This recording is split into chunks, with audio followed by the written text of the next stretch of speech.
As soon as a Spartan boy left his mother's womb, he was subjected to a brutal state-sponsored program of violence, physical and mental torment, unending training and inspection, and rigorous discipline that would transform him from an innocent child into a fearless and merciless killer whose reputation would echo through the ages.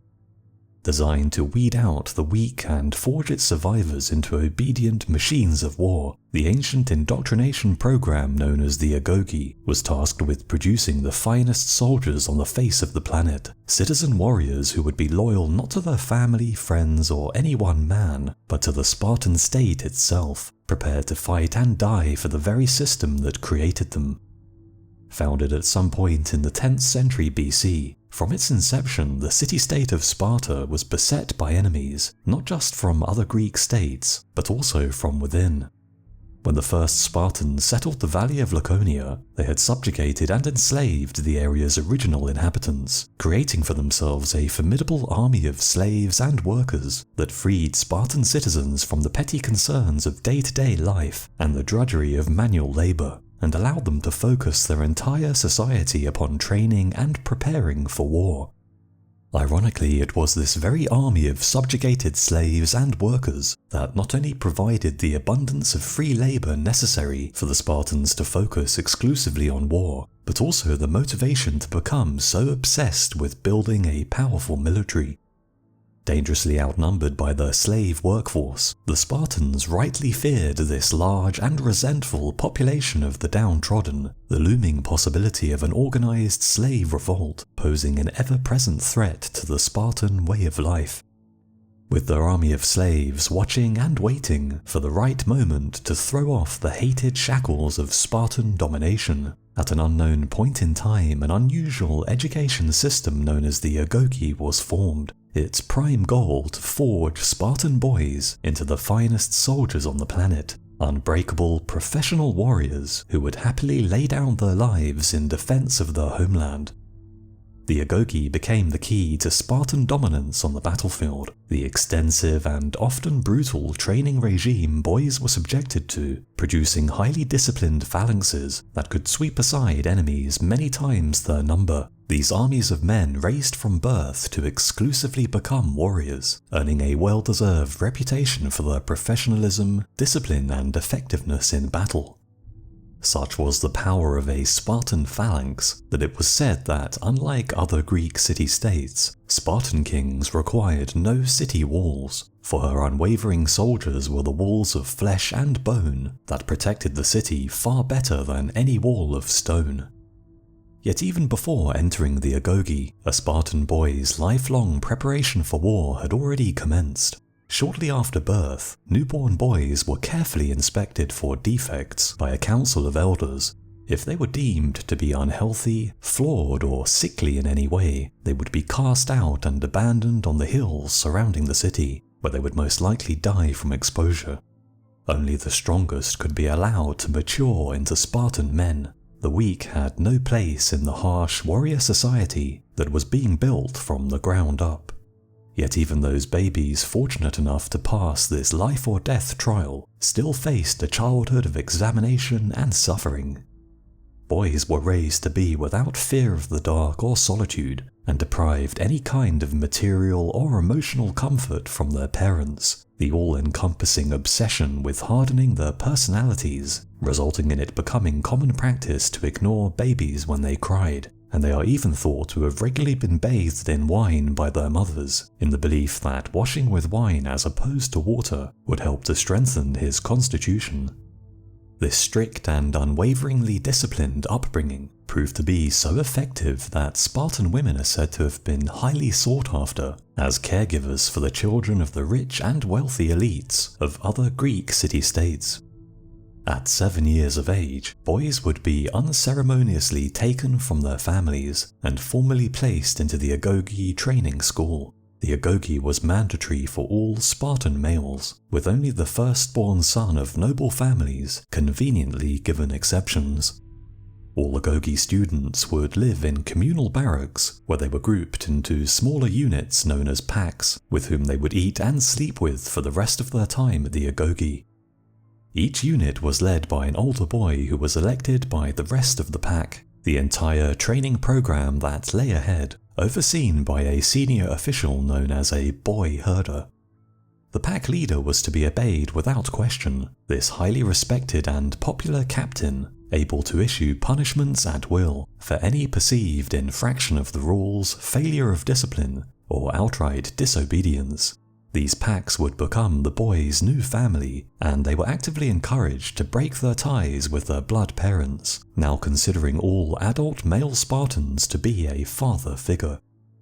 Years of training lay ahead, the boys undertaking instruction in warfare, stealth, strategy, and reading and writing, while at the same time building their physical strength, endurance, and tolerance for pain, suffering, and hardship. The elaborate and highly structured training regime designed to forge them not only into professional soldiers, but also moral future citizens of Sparta. Learning the value of loyalty, courage, and self-discipline was considered to be just as important as martial ability for the young warriors in training. Athletic events including running and wrestling were a frequent part of the timetable. These individual and team-based games designed to foster healthy competitiveness between the rival packs as well as each boy, and even dancing formed an integral part of the boys' training, their movements with weapons practiced repeatedly until they became an extension of their own body, their maneuvers flowing effortlessly. As the boys grew, so too did the intensity of their physical training, the hours of grueling daily exercise they undertook, designed to build and strengthen their bodies in preparation for the wars to come. The students were even forced to present themselves for regular physical inspections, where their bodies were carefully examined. Those deemed to be insufficiently fit were promptly flogged. As their training intensified, the deprivations they were forced to endure became more extreme. Given just a single basic item of clothing each year to guard against the elements, the boys lived and trained barefoot to toughen the soles of their feet and enable them to outrun their shoe-wearing Greek rivals, and they were even forced to construct their own beds by hand, using rough reeds that grew along the nearby river.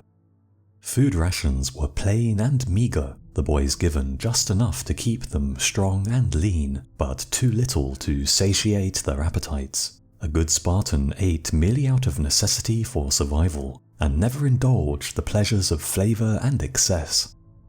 This highly restricted diet not only accustomed the students to hunger and thirst, sensations they would experience frequently during the military campaigns to come, but also encouraged them to scavenge and steal additional supplies, their empty bellies motivating them to seek out and acquire food outside the agogi's walls.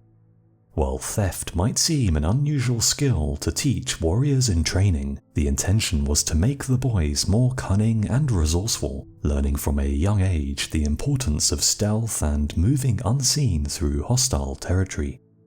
Boys who were caught stealing were severely beaten, however their punishment was meted out not for the act of theft itself, but for the carelessness the boy exhibited in getting caught.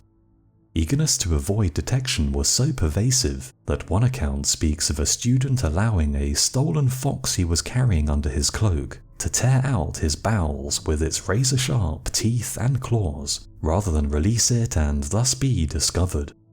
Nevertheless, even the most able student would eventually fall foul of the agogi's many rules, and all would suffer frequent beatings during their training. There were even said to be annual contests of endurance, during which teenagers were flogged viciously, often to death, as a grisly test of their bravery and resistance to pain.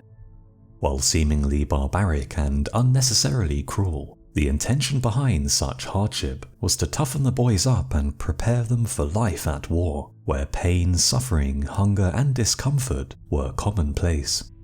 Even the way the boys spoke was subject to strict and unforgiving rules. Flowery and unnecessary speech was discouraged, the students taught to express themselves using as few words as possible. This promotion of brief, witty communication was seen as an important part of being a Spartan, the boys learning how to make fun of others, while also being subjected to teasing by their classmates.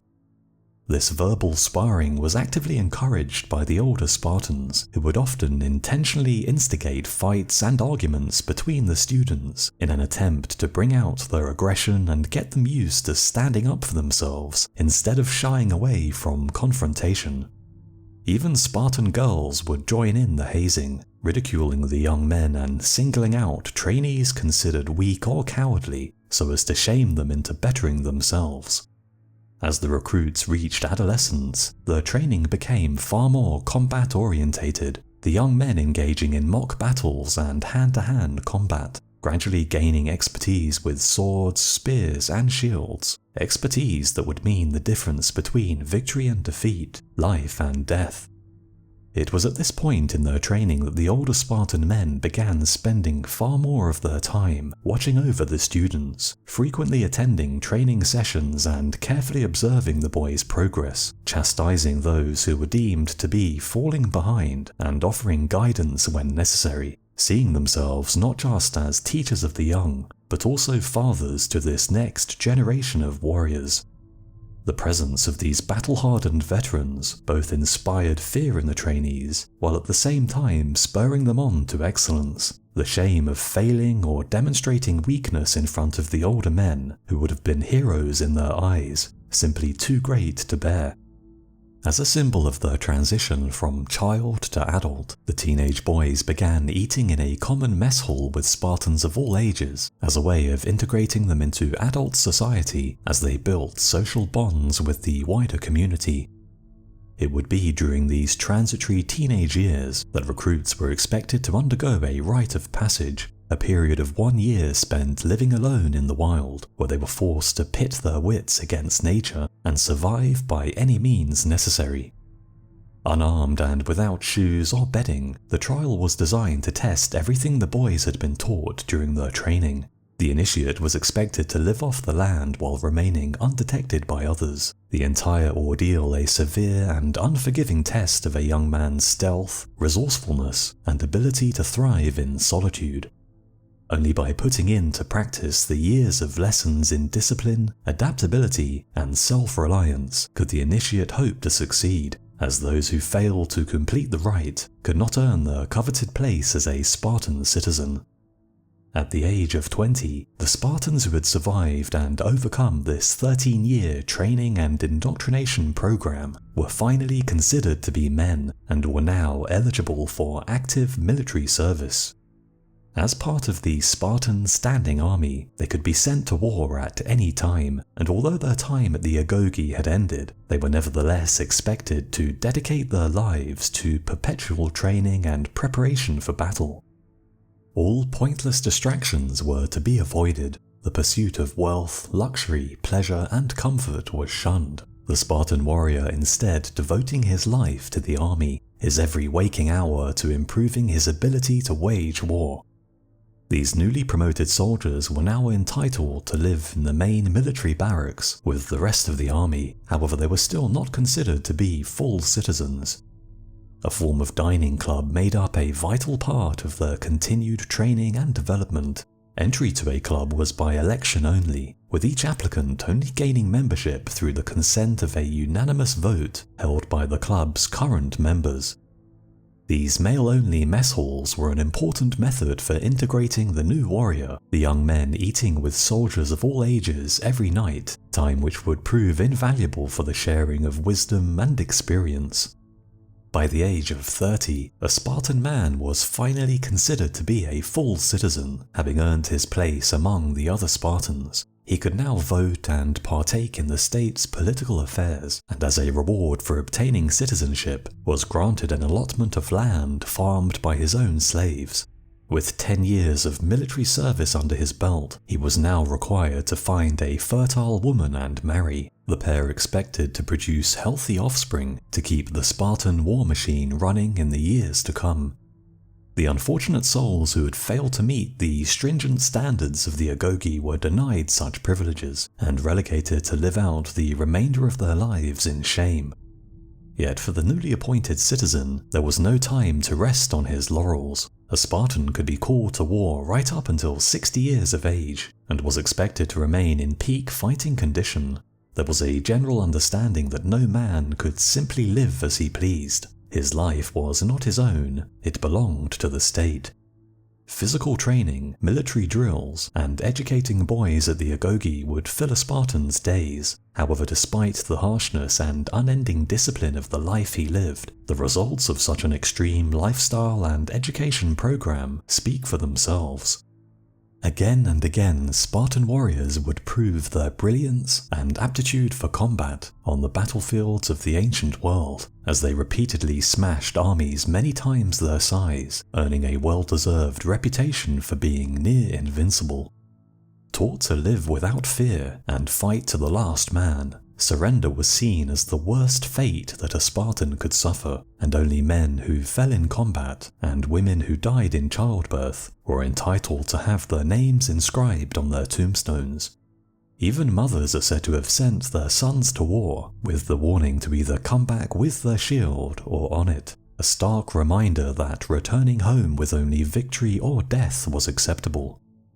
The agogi was the foundation upon which Spartan society was built, and the key to her army's military success. However, ironically, it was the rigid discipline and obedience that the agogi instilled in its warriors that contributed to Sparta's eventual decline. This inflexibility and unwillingness to innovate, along with an unwavering adherence to the status quo, made it difficult, if not impossible, for Spartans to adapt to a changing world and respond effectively to new problems. As a result of this, in 371 BC, Sparta suffered a catastrophic defeat by her rival Thebes at the Battle of Leuctra, a defeat which was inflicted largely thanks to the enemy's adoption of new and unorthodox tactics that the stagnant Spartan army simply could not effectively respond to. Although the battle ended Sparta's military dominance, the agogi would stay in use for several more years, only eventually being phased out as more advanced military technologies and strategies emerged. However, despite ultimately becoming a relic of a dead world, the legacy of the agogi training program lives on in the fearsome reputation of the Spartan warriors it produced, a reputation which still echoes across history. I hope you enjoyed the video. Please add your thoughts in the comments below, and I hope to see you again soon.